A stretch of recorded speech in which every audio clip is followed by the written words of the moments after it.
So it's a no name series day और ये episode काफी ज्यादा एक्सक्लूसिव है एप्पल और सैमसंग के लिए, क्योंकि आई विल बी ऑनेस्ट और कोई कुछ नहीं कर रहा। So today we will talk about European Commission getting angry over Apple over its anti competitive policies, जो कि काफी अजीब सी सिचुएशन है। उसके बाद we will talk about how semiconductor shortage has covered Apple as well. उसके बाद हम बात करेंगे सैमसंग को सैमसंग के यूजर्स ने सू कर दिया S20 सीरीज की एक प्रॉब्लम की वजह से। And at last we will talk about FLoC, जो कि गूगल ने यूजर्स की प्राइवेसी को मेंटेन करने के लिए क्रोम में एक फीचर डालने का सोचा था, लेकिन लोग उससे बहुत ज्यादा खुश नहीं है। सो welcome to the episode 5 of No Name series and let's begin with the Apple and the EU dispute. So what is this all about? आपको याद होगा कि Apple और Spotify के बीच में एक अनबन चल रही है। अब जिनको नहीं पता उनको मैं थोड़ा सा कॉन्टेक्स्ट देता हूँ। तो दिक्कत ये थी, थोड़े टाइम पहले ऐप स्टोर के ऊपर दो एप्स थी, Spotify और Apple Music, और दोनों के अलग अलग सब्सक्रिप्शंस होते थे।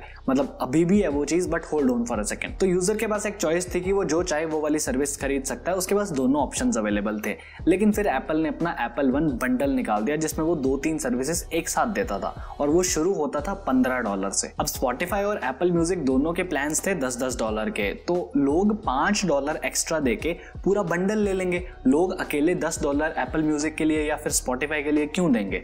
वो पूरा बंडल ले लेंगे जिसमें उनको Apple Music इंक्लूडेड मिल जाएगा। तो Spotify ने इसी चीज के लिए आवाज उठाई थी कि भाई ये चीज गलत है, एप्पल अपनी डोमिनेंस का फायदा उठा रहा है। और एक चीज और भी हुई थी, शुरू की बात है, जब Spotify नया आया था तो एप्पल उस टाइम पे कोई टैक्स नहीं लेता था। आप अपनी ऐप पब्लिश करो प्ले स्टोर पे और लोगों के पास वो जाएगी, बढ़िया, लोग भी खुश, एप्पल खुद भी खुश और Spotify भी खुश। सो ये एक विन विन सिचुएशन थी। लेकिन एप्पल ने उसके बाद 30% टैक्स इंक्लूड करना शुरू कर दिया अपने इन ऐप परचेजेस के लिए, और उस टाइम पे €10 कुछ का पड़ता था Spotify, तो €3 एप्पल के पास जाएगा और Spotify इससे बिल्कुल खुश नहीं था। लेकिन समहाउ जैसे तैसे करके Spotify वाले मान गए और उन्होंने अपना प्राइस बढ़ा के €13 कर दिया, जिससे लोग ऑब्वियसली खुश नहीं थे। और इवन आज भी अगर आप Spotify ऐप के अंदर जाके प्रीमियम लेने की कोशिश करते हो, उसके ऊपर टैप करते हो प्रीमियम वाले पे, तो कुछ भी नहीं होता, कोई रिस्पॉन्स नहीं आता। एटलीस्ट मेरे पास जितने भी आईफोन्स अवेलेबल थे उनमें से किसी के अंदर भी Spotify प्रीमियम नहीं हुआ। ऑल्दो ये बहुत ही ब्रीफ स्टोरी है, लेकिन एक्चुअल मुद्दा बहुत ही बड़ा है और ये मुद्दा आज फिर से उठा। And this time European Commission has decided to charge Apple. उनका कहना है कि Apple distorted competition in the music streaming market as it abused its dominant position for the distribution of music streaming apps through its App Store. अब इसमें shocking बात यह है कि अगर यूरोपियन कमीशन ये वॉर जीत गया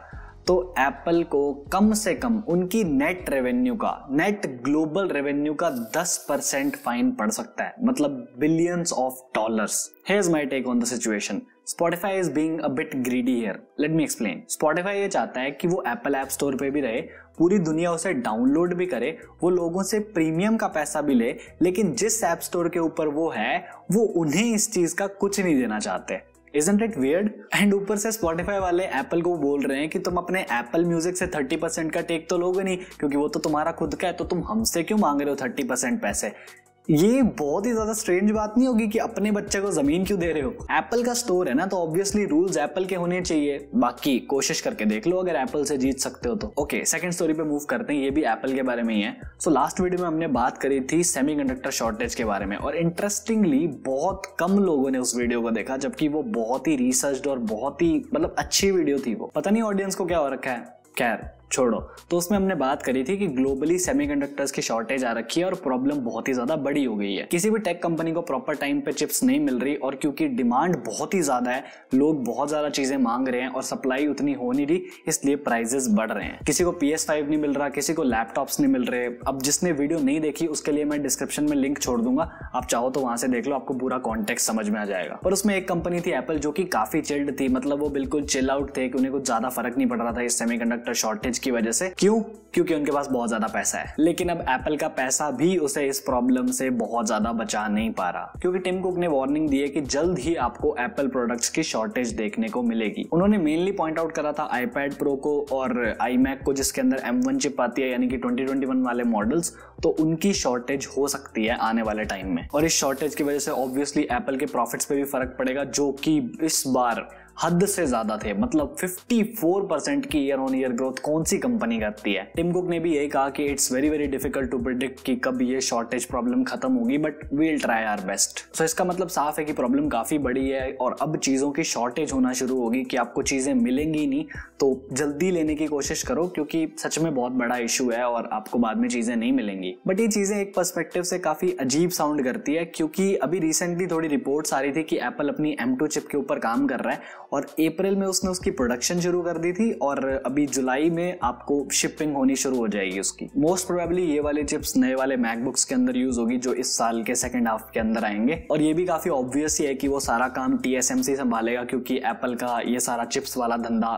TSMC के पास ही होता है। सो एक तरफ नए प्रोडक्ट की अनाउंसमेंट और दूसरी तरफ पुराने प्रोडक्ट जो कि अभी जस्ट अनाउंस हुए हैं उनकी शॉर्टेज।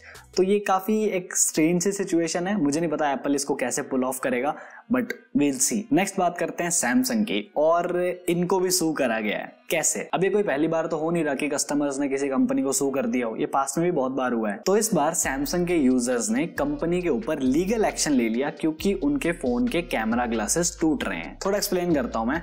काफी सारे S20 सीरीज के जो यूजर्स हैं उनके फोन के कैमरा ग्लासेस टूट रहे हैं अपने आप और लोगों का कहना है कि सैमसंग को इस चीज के बारे में पता था लेकिन उन्होंने ये चीज लोगों से छिपाई। तो ये जो लॉ सूट है उसके अंदर एलिजिडली मेंशन करा गया है कि सैमसंग को इस सारी चीज के बारे में पता था और ये एक फैक्ट जो है उन्होंने अपने कस्टमर से छुपाया। तो काफी सारे यूजर्स का कहना है कि ग्लास ऑटोमेटिकली ब्रेक हो रहा है बिना किसी एक्सटर्नल फोर्स के। मुद्दा और गहरा तब होता है जब पता चलता है कि सैमसंग इस चीज को अपनी वारंटी के अंदर भी कंसिडर नहीं कर रहा और लोगों का कहना है कि सैमसंग के स्टाफ को इस चीज के बारे में पता था। इवन एक सैमसंग केयर एम्बेसडर ने तो ये भी कह दिया था कि ये ग्लास इसलिए टूट रहा है क्योंकि ग्लास के नीचे प्रेशर बन रहा है। पता नहीं किस चीज का प्रेशर, पर प्रेशर बन रहा है और कंपनी क्योंकि इस चीज को वारंटी के अंदर कवर नहीं कर रही तो लोगों को $400 देके इस चीज को ठीक करवाना पड़ रहा है। और वर्स्ट पार्ट ये है कि लोगों को पता है कि ये चीज फिर से टूटेगी और उन्हें ठीक करवानी पड़ेगी बार बार। ऑल्दो सैमसंग ने अभी तक इस इशू पे बिल्कुल कुछ भी कमेंट नहीं करा है, लेकिन ये लॉसूट ये क्लेम करता है कि सैमसंग ने काफी सारा कंज्यूमर लॉस का वायलेशन कराया लोगों से ये फैक्ट छुपा के। तो काफी हाई चांसेस है कि सैमसंग को लोगों को रिफंड देना पड़ेगा इस चीज के रिगार्डिंग। ऐसा भी नहीं है कि सैमसंग के साथ ये पहली बार हो रहा हो क्योंकि नोट 7 के टाइम पे लोगों ने उनके साथ बहुत ही ज्यादा ही नाइंसाफी कर दी थी। मतलब उस टाइम पे तो उनकी गलती भी थी,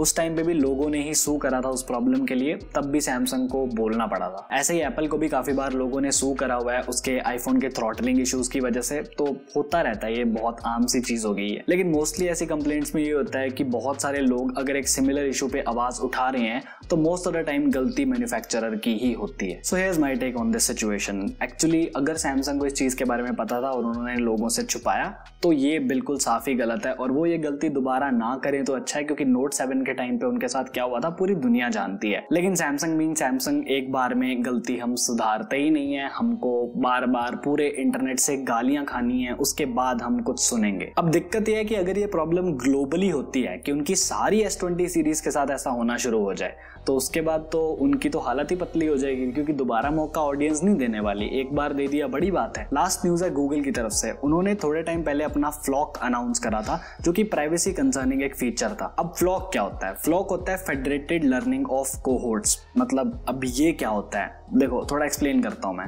देखो अभी क्या होता है, हम अगर किसी वेबसाइट को विजिट करते हैं तो वो हमारा कुछ डेटा अपने पास रख लेती है, बेसिकली वो कुकीज वाला कॉन्सेप्ट। तो अब हर वेबसाइट को इंडिविजुअली अपना डेटा देने के बजाय गूगल ने डिसाइड करा कि वो सारा प्रोसेस ये क्रोम में शिफ्ट कर देगा और क्रोम के अंदर से कुकीज वाला कॉन्सेप्ट हटा देगा। अब वो ये करेगा कैसे?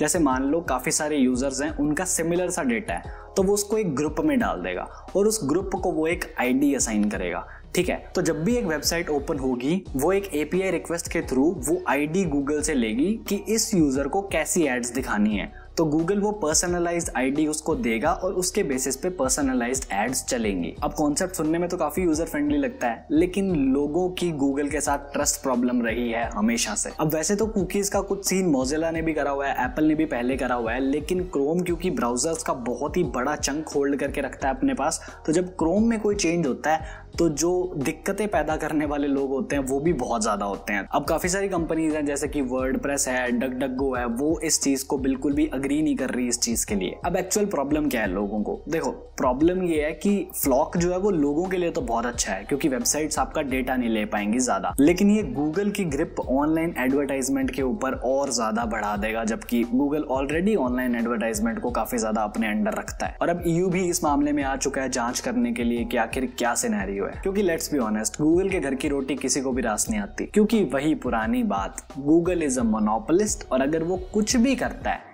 so it will strengthen its monopoly. But जो भी है, this was the episode 5 of No Name series. I hope you guys enjoyed it and this is it from my side. Thank you so much for watching. I am Devanshu and I am on leave. Till the next one, bye bye.